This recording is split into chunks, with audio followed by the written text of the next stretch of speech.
Hi, how are you? Brian here.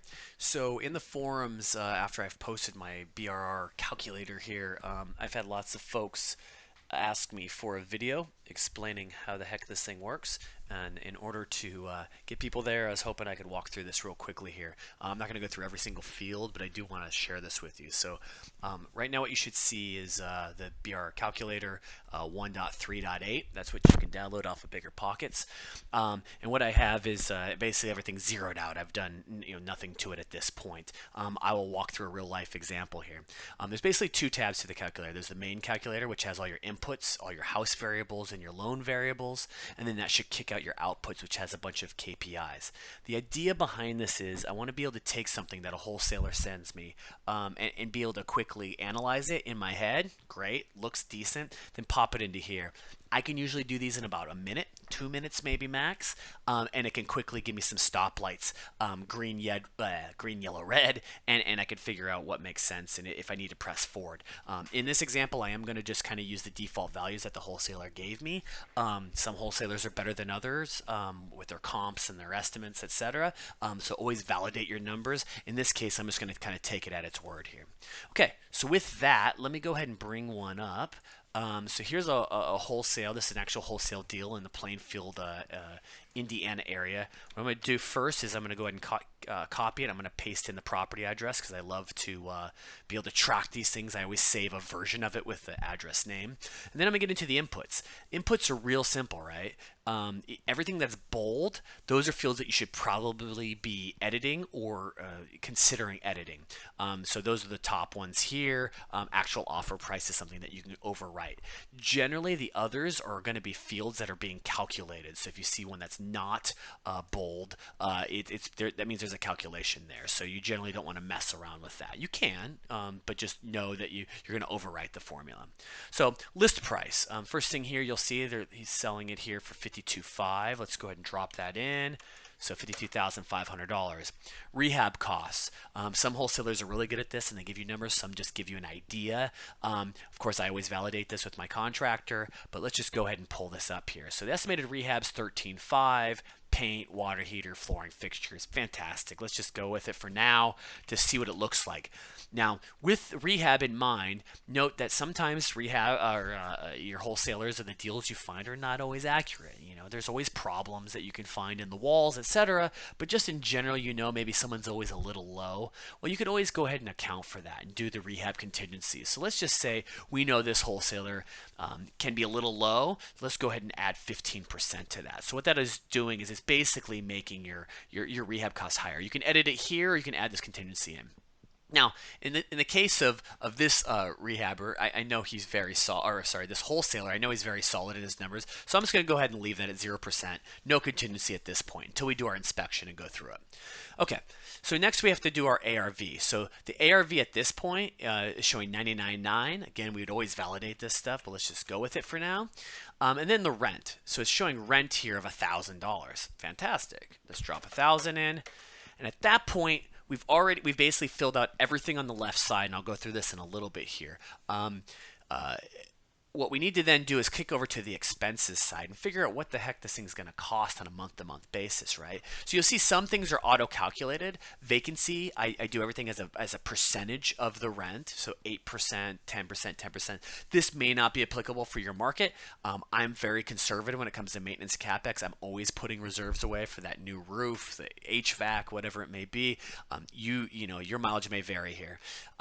My property manager charges 10%. Maybe yours only charges 6. Well, obviously that's going to change those values. So please feel free to update this here and it'll update the totals. So this value here is your yearly values or the percentage derived, and this is what's going to kick out your monthly expenses. So let's go ahead and drop in the taxes here. Annual taxes are $1,270. Fantastic. So I'm just going to drop in $1,270.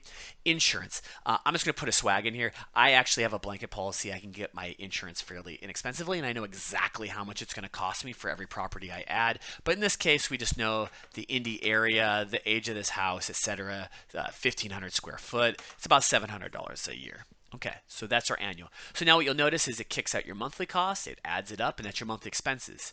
If we go back to the calculator, you'll see your expenses have been updated. It's $444. All right, cool. So that's your expenses. Now, With that, we've populated all of these. These are very self-explanatory. Let me just kind of say what some of these inputs are and what's going on. So it's what I'm doing here is I'm using the lower target ARV to figure out what my calculated offer price should be.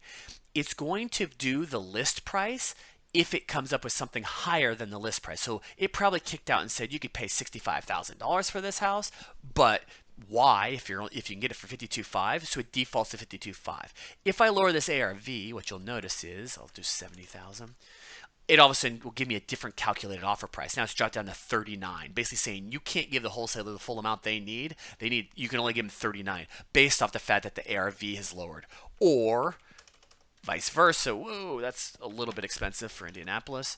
Um, or if the rehab costs, we come back and we figure out, man, it's 30 grand to fix this thing up. Well, now we can't offer that 52.5, but we can still offer 45. So go back to the wholesaler and figure that out. All right, so that's what the calculated offer price does. This also will tell you what the variance is off the list price. So you're basically offering $7,500 underneath. I like to have that just in case, so I know, how big of a discount am I asking for? Well, 8 grand on 52 grand, that's a lot, right? I mean, that's 16%, or I think that's the math there. So that's maybe a bit much. Maybe I can't get this deal. Anyways, let's go ahead and put this thing back. I'm going to put back that 13.5 number. The other things you'll notice is the actual offer price. So this is something, this field is here so you can edit it. Instead of messing with your formula, you can actually say, no, I don't want it to be 52.5. I'm only going to offer them 50,000. What you'll notice is, watch your cash flow numbers here and your equity number here. You'll actually notice that it'll get better because you're offering less, right? So you're going to make a little 2 grand more. And your cash flow is going to be a little stronger.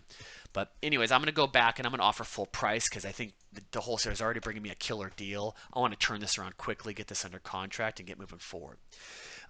So if we were to take this ARV and we were to have 75% as our ARV number, this is what we would target as an all-in cost. That's purchase plus rehab as a percentage of your ARV. So just because we're just under 100,000, we need it to be 74,925, right? So that's what this calculation is doing. But what this calculation is showing, the total cost, is actually everything cumulative. So it's taking the 52.5, it's adding 13.5 to it, and that should give you your 66 number. Now, you can modify this if you want and add your closing costs in, etc. I've accounted for them in different ways, but nonetheless, you'll see that. And then the last one here is this delta of offer over ARV.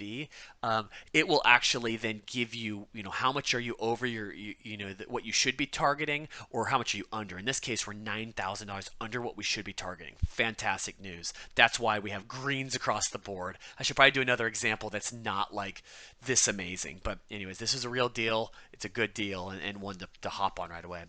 Last field for input. This is your estimated years held for your IRR calculation. So when you're calculating IRR, you need to know what your exit's going to be. Obviously, we don't know for sure. The market could change. But in this case, I'm estimating holding these properties for 5 years, and that's how I calculate my IRR. Okay.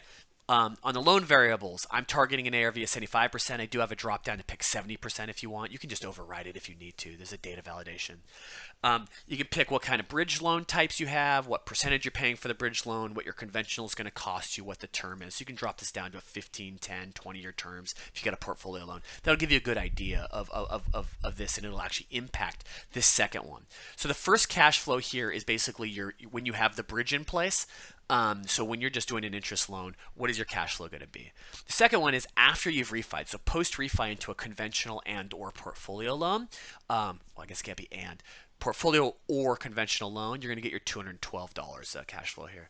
Then you'll go ahead and have your annual cash flow, which is based off your post refinance. You'll see they're both have the same parens there. And then you get into your value indicators. I'm not going to go through all these because different people look at different things. I have a lot on here. Some I don't even use. Like I really don't care about the price to rent ratio. That's just a ballpark napkin thing. But I do care a heck of a lot about my IRR. I want that thing high. That's outrageously high. That's skyrocketing. And I like cash on cash return to be high as well. Well, this is infinite, so I'll take it. Okay. So with that, you have a property here where you would basically be able to get all your cash back. You'd have $32,000 in equity. You'd have a full loan on it, and you'd still be making $212 a month with the reserves we've set aside. Fantastic deal. One to hop on right away. Love it. Get the thing under contract. Get the thing done. Get to keep your contractors busy. Get the thing rented and be happy. So anyways, that's the BRRRR Calculator. Hopefully that helps you. Thanks very much.